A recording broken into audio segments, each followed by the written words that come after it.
મિત્રો આજના એક નવા બ્લોગની અંદર તો અત્યારે આપણે ગાયો લઈને નીકળી જઈએ છીએ. જોઈ લો ગમન ભુવાજીના ફાર્મ હાઉસમાં આવી જઈએ છીએ.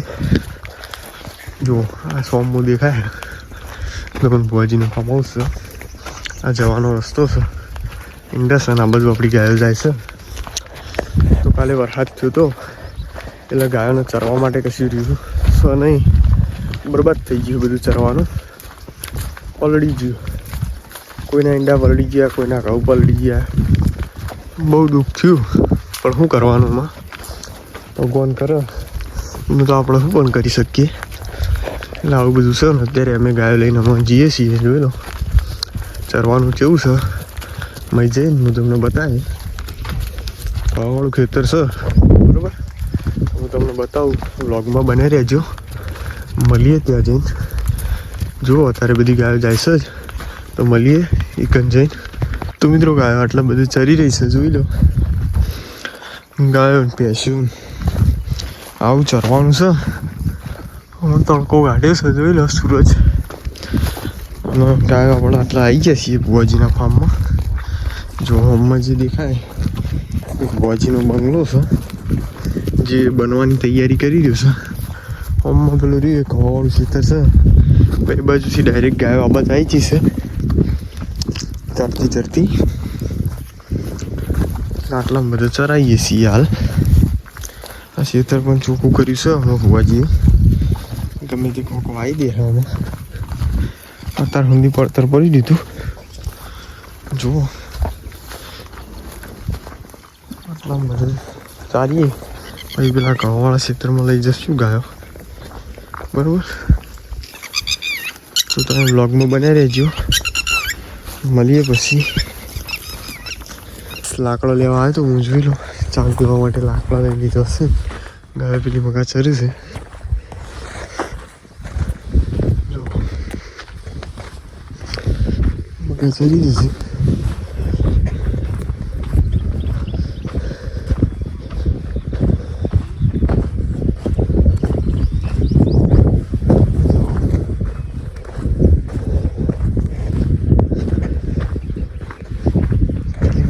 ગાયો ચરે છે. મગા બીજી ગાયો.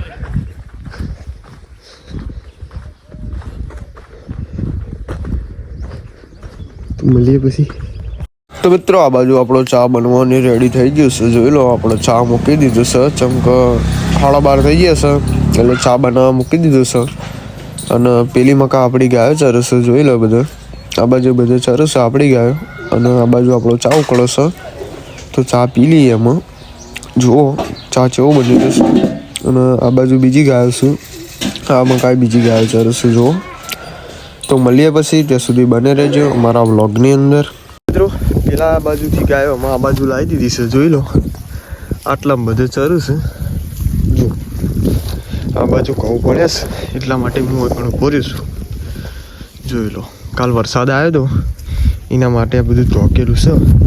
પેલી બાજુ નેણીને એવું અત્યારે ઉકાળું કર્યું હોય એટલે તડકાનું ઉકાઈ જાય. અને આ બાજુ આપણી ગાયો ચરે છે. જોઈ લો ચરવાનું તો ગાયોને ગેસ આમાં મુશ્કેલ હા. જેમ કે વરસાદ પડ્યો એટલે બધું ઉકાઈ ગયું. સમજે ઉકાઈ ગયું એટલે ઘણા બધા નુકસાન થયું છે. કોઈને ઈંડા બાચી છે, કોઈને હજુ ઘઉં નહીં વાટ્યા હોય, કોઈની તમાકુ બગડી છે. વરસાદ તો જાણે કે બહુ નહોતો આવ્યો પણ તોય નુકસાન તો થયું જ હશે ગેસ. જેમ કે નુકસાન તો થાય જ. એનું કારણ છે કે સોટા પડે એટલે હવાઈ તો થઈ જ જાય. આ ગમે એટલું ઢોક્યું છે ગેસ. જોઈ લો આ કહું પણ અત્યારે હવાયેલા જ છે. મેં ચેક કર્યું હવાઈ જેલા છે. એટલે ખેસરમાં કાઢતી વખત હવાયા પડો, બીજું કશું થાય નહીં. ગાયો અમે પેલામાંથી ડાયરેક્ટ ઓમાં આવી છે. આટલામાં બધું ચારીએ. જેમ કે અત્યારે 3 વાગવા આવ્યા છે લગભગ. 3 તો વાગી જ ગયા છીએ. જેમ કે મેં બ્લોગ સ્ટાર્ટ કર્યો 58 મિનિટ જેવું થયું હતું 2ને. એટલે અત્યારે 3 તો લગભગ થઈ ગયા છીએ. એટલે અત્યારે ઘડી ગાયો આમાં આવવા દીધી. પીણે બધાથી આવી પેલી મકાથી જે હોમમાં દેખાય એ ખેતરમાં અહીં આવી છે. આ બાજુ બધા માટલામાં બધે ચારવાની છે. આજ તો પાણી પાવાનું નહોતું ચમકવર હાથ થયો હતો એટલે ઠંડુ વાતાવરણ હતું એટલે ગાયો બહુ પાણી કોઈ પીવું ના, એટલા માટે અત્યારે પાયું નહીં. હમણાં પેલા ખાડે જઈએ એટલે પી લે. અને આ બાજુ જોઈ લો, આપણી બકરી આવી જાય છે. ચા બા પી લીધો, કંઈ નહીં. 12:30 વાગે ચા પી લીધો તો ક્યાં એટલે વધુ નહોતો. અત્યારે બધા આમાં ચારીએ આટલા બધા. પછી 4 વાગે એટલે ઘર બાજુ જવું. જો અત્યારે ગાયોને ગેસ ભૂખ આવી જાય જ કહેવાય. ચમકા વરસાદ ઉનાળામાં થયો, ચોમાસામાં તો થતું નહીં, એટલો તો ઉનાળામાં થઈ ગયો. ચોમાસામાં તો કોઈ વરસાદે રાદર મારી નહીં, અને ઉનાળામાં થયો બધાનું ખેતીવાળાનું નુકસાન કરવા. જોઈ લો, આ ખેતરમાં અમે ચારવા આવ્યા છીએ, પલળી ગયું છે એટલે એમને નુકસાન ના, અમારે ચારવાનું તો નુકસાન જ છે ને. નુકસાન તો પૂરેપૂરું છે કે બધાને નુકસાન તો કહેવાય. તો જુઓ, આમાં પેલી ગાય ઢગલા બાજુ જાય છે, તો હું આમાં એ બાજુ જાઉં છું. અને આર્યું આપણું ખેતર કરવું છે ખબર છે ગાઈસ? ગમન ભુવાજીનું છે. ગમન ભુવાજી એમનું ખેતર છે આર્યું. તો એમને આજે રજા આપી હતી એમને ખેતરમાં, એટલે ચારવા આવ્યા હતા. એના મોર પેલી બીજી ગાયો આવી હતી ગેસ, એવી તો ચરીને નીકળી જાય છે. એની ગાયો આમાં ચરતી હતી એટલે અમે પેલી મકા હતા તાણે, એટલે આમાં વાંકણ અમે ચારીએ છીએ અત્યારે. જુઓ, એટલા માટે જો જેટલી સગવડ કરેલી છે ગેસ. આ બધી ઈંટો રહી ને એ બધી ઢોકેલી હતી આના પર, પેલું ચાર્યું પડ્યું બધું ફીટ હતું. અત્યારે અમે ભાઈએ આવીને ખોલી દીધું છે એટલે તાપનું સુકાઈ જાય, પછી ઠેસરમાં ઘટાડી દઈએ, પછી ચિંતા નહીં. અત્યારે તો થોડું તો સુકાઈ ગયું છે,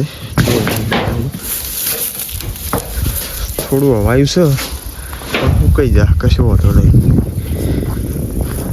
સુકાઈ જાય તો હલરમાં તકલીફ પડે નહીં કાઢતી વખતે, બરાબર?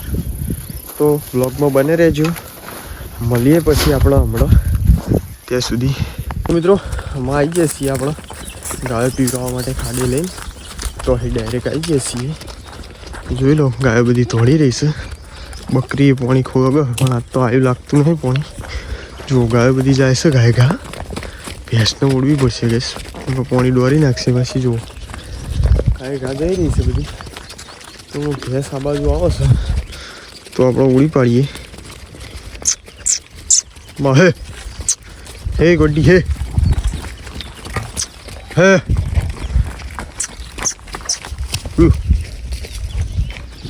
જો ગેસ, ભેંસને ઉડી છે આ બાજુ ઉડી પડો.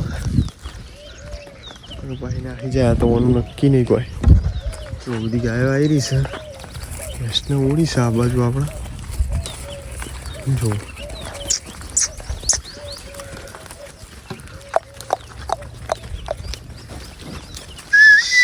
ઉપર પડે હું પાણી પીરી છે. તો અમે આટલા આપણો બ્લોગ એન્ડ કરીએ છીએ. તો તમને અમારો બ્લોગ વિડીયો કેવો લાગ્યો કોમેન્ટમાં જરૂર જણાવજો. મળીએ નવા બ્લોગ સાથે. ત્યાં સુધી બધાને જય માતાજી.